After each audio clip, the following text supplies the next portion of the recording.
ഈ ഒരുപക്ഷെ ഇന്നിത് പരിഗണിക്കുമോ അല്ലെങ്കിൽ തിങ്കളാഴ്ചത്തേക്ക് വരുമോ എന്നറിയില്ല. ഇതിനിടയിൽ തന്നെ ഇഡിയുടെ അന്വേഷണം അതിന്റെ അടുത്ത നടപടികളിലേക്ക് പോകാനുമല്ലേ സാധ്യത?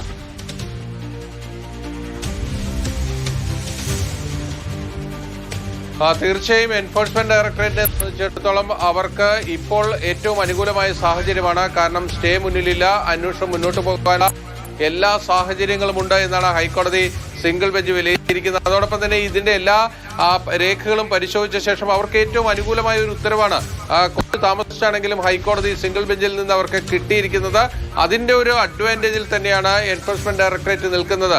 അവർക്ക് സ്വാഭാവികമായും ഈ അപ്പീലിലേക്ക് പോകുമ്പോൾ ഈ കഴിഞ്ഞ ദിവസം നടത്തിയ റെയ്ഡിൽ ലഭിച്ച വിവരങ്ങളടക്കം അവർക്ക് കോടതിയുടെ മുന്നിലേക്ക് കൊണ്ടുവരാൻ കഴിയുമെന്നതാണ് എൻഫോഴ്സ്മെന്റ് ഡയറക്ടറേറ്റിനെ സംബന്ധിച്ചിടത്തോളം ഏറ്റവും പ്രധാനപ്പെട്ട കാര്യം. എന്തായാലും ഒരു സ്റ്റേ ആവശ്യത്തെ ശക്തമായി എതിർക്കാൻ തന്നെയാണ് ഇഡി നീക്കം നടത്തുന്നത്. അവർ ഈ ഡിവിഷൻ ബെഞ്ചിലേക്കുള്ള അപ്പീൽ വരുമെന്ന കാര്യം തീർച്ചയായിരുന്നു. ഇന്ന് തന്നെ അപ്പീൽ വരുമെന്നതും ഇഡി വൃത്തങ്ങൾക്ക് കൃത്യമായി അറിയാമായിരുന്നു. അതുകൊണ്ട് അവർ അതിനനുസരിച്ച് തയ്യാറെടുത്ത് തന്നെയാണ് അവരുടെ അഭിഭാഷകർ നിൽക്കുന്നത്. ശരി, പിന്നീടാണ് വിവരങ്ങൾ നൽകിയത്. CMRലാണ് ഇഡി അന്വേഷണത്തെ തടയാനുള്ള കോടതി ഇടപെടലിന് വേണ്ടി ശ്രമിക്കുന്നത്.